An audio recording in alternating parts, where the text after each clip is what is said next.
पहले अमेरिका अपनी super power की ताकत दिखाते हुए सेक्शंस यानी कि प्रतिबंधों का खेल खेलते हुए बड़े से बड़े देशों को सामने झुका देता था। लेकिन अब अमेरिका सेक्शंस का नहीं बल्कि टैरिफ के खेल का खिलाड़ी बनकर एक के बाद एक देश को घुटनों पर ला रहा है। जहां इस खेल में अमेरिका अब तक 20 से अधिक देशों पर टैरिफ लगा चुका है और इसमें कुछ ऐसे भी देश शामिल है जो कि ब्रिक्स जैसे संगठन के मेंबर हैं। हालांकि भारत अभी तक जैसे तैसे करके ट्रंप की टैरिफ की मार से बचा हुआ है, लेकिन अगर कोई रणनीति नहीं लगाई गई तो भारत भी ज्यादा दिनों तक ट्रंप की टैरिफ की मार से नहीं बच पाएगा। और इसी बीच हमारे लिए चौंकाने वाली खबर यह है कि अमेरिका ने भारत की कॉपर और फार्मास्यूटिकल इंडस्ट्री को टारगेट बनाते हुए सीधे सीधे इस बात की धमकी दे दिया है कि कोई थोड़ी बहुत नहीं बल्कि 50% कॉपर के प्रोडक्ट पर और 200% फार्मास्यूटिकल प्रोडक्ट पर टैरिफ ठोकने जा रहे हैं, जो कि भारत की फार्मास्यूटिकल और कॉपर इंडस्ट्री को बुरी तरीके से इंपैक्ट कर सकती है। वैसे तो अमेरिका ने भारत की फार्मास्यूटिकल इंडस्ट्री को अपने निशाने पर तो जरूर ले लिया, लेकिन भारत के बिना उनका काम एक दिन भी नहीं चल सकता। तो आखिरकार भारत की फार्मा इंडस्ट्री में ऐसा क्या कुछ है जिससे चाहकर भी अमेरिका पीछा नहीं छोड़ा सकता? उसके बावजूद भी भारत के फार्मा इंडस्ट्री और कॉपर प्रोडक्ट पर इतनी बड़ी टैरिफ लगाने के पीछे क्यों पड़ चुका है, ये सारी जानकारियां इस वीडियो में समझते हैं। लेकिन आगे बढ़ने से पहले इस वीडियो को एक लाइक और चैनल को सब्सक्राइब जरूर कर लीजिए। देखिए, अमेरिका के ट्रंप बौखलाए हुए हैं या फिर यह गुस्से में आकर ऐसा कुछ करने का प्रयास कर रहे हैं, यह तो आने वाले समय में पता चल ही जाएगा। लेकिन फिलहाल में इनका इरादा भारत के प्रति और बाकी देशों के प्रति दिन पर दिन तेजी के साथ बदलता जा रहा है। देखिए, अमेरिका ने सभी देशों पर टैरिफ लगाने के लिए 9 जुलाई की डेडलाइन दिया था, लेकिन इस डेडलाइन में भी अमेरिका ने लगभग 22 या फिर उसके कुछ आसपास कंट्रीज को टारगेट किया और इन देशों के अलग अलग प्रोडक्ट पर 25 से लेकर 50% की टैरिफ लगा दिया। और जिन देशों पर टैरिफ लगाई गई उनमें जापान से लेकर साउथ कोरिया के साथ साथ भारत का पड़ोसी बांग्लादेश और श्रीलंका तक शामिल हैं। और अपनी स्क्रीन पर उन देशों की लिस्ट देख सकते हैं जिन पर अलग अलग परसेंटेज के हिसाब से अमेरिका ने टैरिफ को लगा दिया है। यानी जाहिर सी बात है कि जिन देशों के प्रोडक्ट पर जितनी परसेंटेज टैरिफ लगाई गई है उन देशों के प्रोडक्ट अमेरिकी मार्केट में इतने % महंगे हो जाएंगे। लेकिन कमाल की बात उन देशों के लिए है जिन देशों पर टैरिफ नहीं लगाई गई और उन देशों का नाम इस वाली लिस्ट में शामिल नहीं है। और सेम यही हाल भारत का भी है, क्योंकि इस लिस्ट में भारत का नाम शामिल नहीं किया गया। अब यहां पर भारत का नाम इस लिस्ट में इसलिए नहीं शामिल किया गया क्योंकि अमेरिका को भी भारत की जरूरत है और अमेरिका खुद भारत के साथ जल्द ही मिनी ट्रेड डील फाइनल करना चाहता है। ऐसे में उन्होंने भारत को 1 अगस्त तक का समय दिया है कि भारत इस बीच मिनी ट्रेड डील फाइनल कर ले। लेकिन समस्या यह है कि इस बीच भारत पर प्रेशर बनाने के लिए अलग अलग उपाय निकाले जा रहे हैं कि भारत अमेरिका के दबाव में आकर मिनी ट्रेड डील फाइनल कर ले। दरअसल शुरुआत में तो अमेरिका ने अपना फायदा देखते हुए भारत की मार्केट में अपने जीएम क्रॉप्स यानी कि जेनेटिकली मॉडिफाइड क्रॉप्स के ऊपर भारत की तरफ से लगाए गए शुल्क को हटाने की मांग की। उन्होंने कहा कि भारत ऐसा करेगा तभी वह ट्रेड समझौता करेंगे। लेकिन भारत ऐसा करता है तो भारतीय किसानों की साख मिट्टी में मिल सकती है, इसलिए भारत ने अभी तक ऐसा नहीं किया, भले ही चाहे जितना अमेरिका प्रेशर बना रहा है।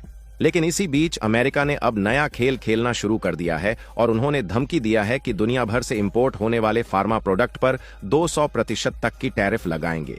हालांकि उन्होंने इस धमकी को दुनिया भर की फार्मा इंडस्ट्री का नाम लेकर दिया है, लेकिन इसका निशाना बनाकर कहीं ना कहीं भारत को धमकाने और भारत पर जल्द से जल्द प्रेशर बनाकर ट्रेड डील करने की साजिश रची गई है। क्योंकि अगर आप पूछें कि आखिर ट्रंप को भारत से इतनी दिक्कत क्यों हो रही है, क्यों भारत की फार्मा इंडस्ट्री जिसने कोविड के दौरान अमेरिका समेत पूरी दुनिया को दवाएं दी, अब अचानक ट्रंप के निशाने पर आ गई है, तो देखिए हुआ ये है, भारत की फार्मा इंडस्ट्री अमेरिका के लिए निर्भरता का पर्याय बन चुकी है। जहां अमेरिका अपनी कुल जेनरिक दवाओं का 33% से अधिक भारत से मंगवाता है और एंटीबायोटिक्स, डायबिटीज, हार्ट और कैंसर की दवाओं के मामले में भारत अमेरिका का सबसे बड़ा सप्लायर है।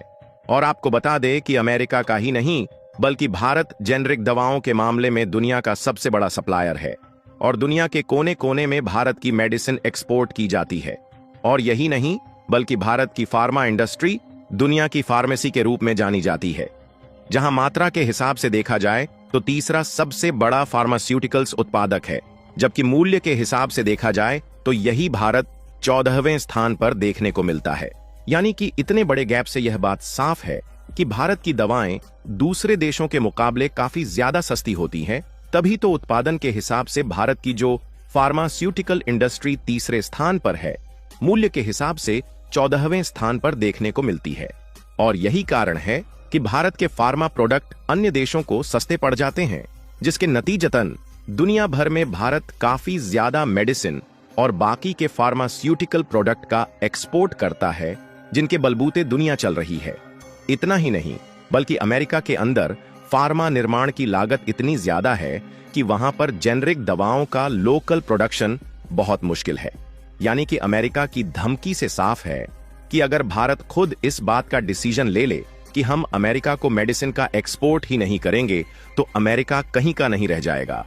और अगर 200% की टैरिफ फार्मा इंडस्ट्री पर अमेरिका लगा भी देता है, तो भारत का शॉर्ट टाइम में थोड़ा बहुत नुकसान जरूर होगा, लेकिन लंबे समय में भारत का कोई नुकसान नहीं होगा, बल्कि मजबूरन अमेरिका के लोगों को दोगुना दामों में ही वही दवाइयां खरीदी पड़ेगी, क्योंकि भारत के दवाओं और फार्मा प्रोडक्ट से अमेरिका डिपेंडेंसी नहीं हटा सकता। इसके अलावा अगला निशाना इन्होंने बनाया है कॉपर इंडस्ट्री को, जो कि दुनिया भर में इंपोर्ट होने वाले कॉपर प्रोडक्ट पर 50% टैरिफ लगाएंगे। और इसमें भी देखा जाए तो अमेरिका की electric vehicle industry, construction sector और डेटा सर्वर टेक्नोलॉजी, ये तीनों ही कॉपर पर भारी डिपेंडेंट हैं। लेकिन अमेरिका में खुद कॉपर का माइनिंग उत्पादन 2020 से 2024 तक 18% घट चुका है। ऐसे में भारत, चिली और इंडोनेशिया जैसे देश अमेरिका को कॉपर सप्लाई करते हैं। लेकिन अब जब ट्रंप 50% टैरिफ ठोकने की बात कर रहे हैं, तो इससे भारत को नुकसान होगा, लेकिन अमेरिका को भी कॉपर महंगा मिलेगा, जिससे उसके अपने बिजनेस की लागत बढ़ेगी। यानी ये ऐसा फैसला है जिसमें ना खुद चैन से सोएंगे और ना ही दूसरों को सोने देंगे।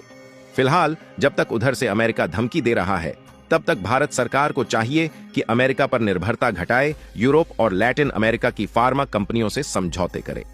फिलहाल अमेरिका की इन धमकियों से न डरकर भारत को अब भी अपनी शर्तों पर समझौता करना चाहिए, ताकि दुनिया को संदेश मिले कि भारत सबके साथ व्यापार करेगा, लेकिन अपनी शर्तों पर। बाकी आप लोग भी अपनी राय कमेंट में जरूर बताएं और इस वीडियो को लाइक करके अपने मित्रों तक शेयर जरूर करें, ताकि उन्हें भी जानकारी मिल सके। इसी तरह और भी नॉलेजेबल वीडियो देखने के लिए चैनल को सब्सक्राइब करके बेल आइकन को ऑल पर जरूर सेलेक्ट करें। जय श्री राम।